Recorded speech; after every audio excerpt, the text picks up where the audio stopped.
Alternative Party of Bodoland Raskanti Dalani Daho. BTSni Manframba Zilao Alternative Party of Bodoland Raskanti Dalani Jilla Apadarani Tanki Bade Porbozra Zilla Apatko Dabai.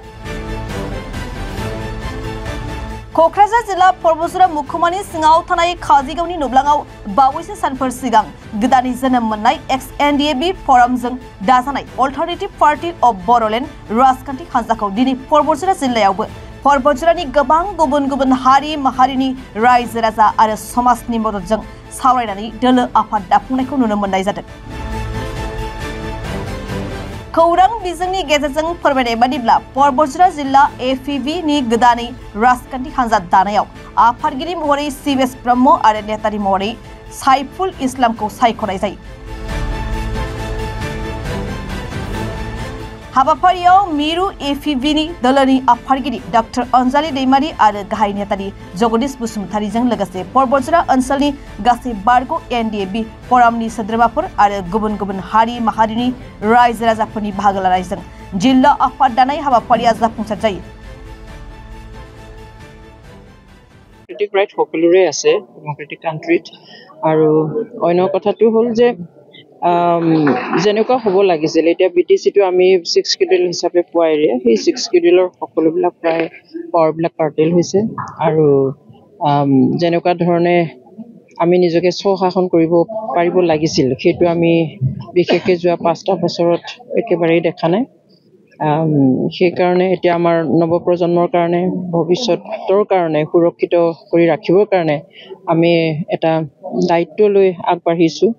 এটা নতুন party গঠন কৰি ply আমি ইয়াৰ জৰিয়তে সকলো জাতি জনগোষ্ঠী সকলো ভাষাৰ সকলো ধৰ্মাৱলম্বী লোক সকলক লৈ প্লাই পিছত লৈ নহয় আমি একেলগে এই সমগ্ৰ BTC এৰিয়াটোৰ সম উন্নয়ন মানে কৰিবৰ কাৰণে আমি ওলাইছো প্লাস যেটো শান্তি চুক্তি হৈ গল এই শান্তি চুক্তি হৈ যোৱাটো প্ৰকৃতাৰ্থত শান্তি পাইছেনে নাই পোৱা সেইটো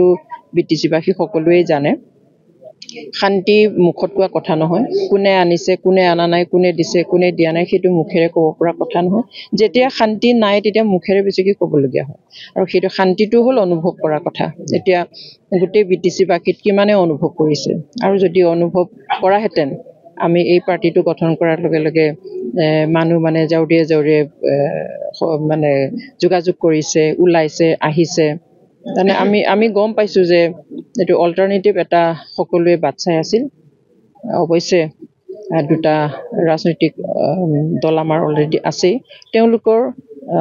বিৰুদ্ধে আমি কিবা এটা কমপ্লেইন আনি প্লে কৰা নাই বা তেওঁলোকৰ লগত লাগিবলৈ নহয় এটো আমাৰ এটা অধিকাৰ আছে আৰু অলপ ভালকে কাম কৰিবৰ কাৰণে নোপোৱাখিনি ভালকে কাম কৰিবৰ কাৰণে কৰ্মত চৰকাৰ UPPL 5 বছৰত কি সফল নহল নাই হেতুটো মই কোৱা কথা নহয় ৰাইজে দেখি আছে হেতু এজন মানুহে কলে বিশ্বাস নকৰিব কিন্তু ৰাইজে যেতিয়া ভাবিছে নিশ্চয় কিবা এটা তেনেকুৱা আছে কাৰণ কথাবোৰটো তেনেকুৱাই আছিল অসম্ভৱ কিছুমান কথা আছিল যে ঘৰে ঘৰে চাকৰি দিয়া হ'ব এদিনতে ইন্টাৰভিউ হ'ব এদিনতে ৰিজাল্ট দিব এদিনতে চাকৰি বা এপইন্টমেন্ট দিয়া হ'ব তেনেকুৱা ধৰণৰ কিছুমান অসম্ভৱ কথা প্লাস এতিয়া সামগ্ৰিকভাৱে আমি অকমান ফুৰ্তি আনন্দ এনেকুৱা বিলাকত আমি দেখি আছো বিভিন্ন ধৰণৰ ফেষ্টিভেল হৈ আছে কিন্তু গ্ৰাসৰুট লেভেলত মানুহখিনি একে অৱস্থাতে আছে ইনফ্যাক্ট আগতকৈ মানে অলমান অৱস্থাটো বেয়া হৈছে হেতু গ্ৰাসৰুটৰ ৰাইজে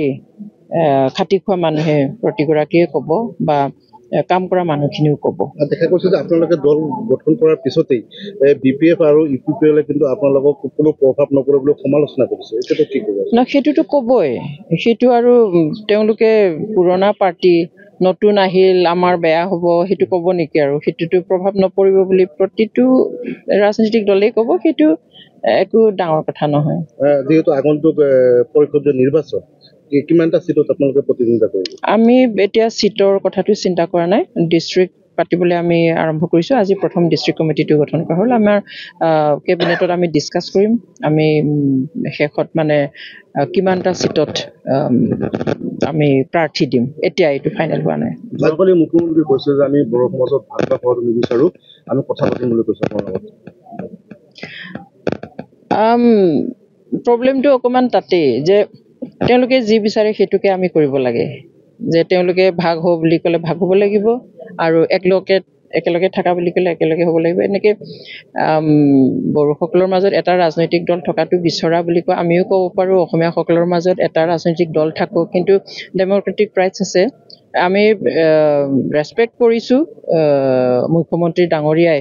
আমাৰ যি নতুনকৈ গঠিত দল সেইটো স্বীকৃতি দিয়ে। তেওঁ নিশ্চয় কৈছে যে প্ৰয়োজনত তেওঁ কথা পাতিব। আমি সকলোৰে সৈতে মানে অপেন কথা পতাটো আৰু আপত্তি নাই। আমি এনেও কৈছোঁ আমাৰ কোনো শত্ৰু নাই আৰু কোনো মিত্ৰও নাই, গতিকে পলিটিক্সত এইটো চলিবই। গতিকে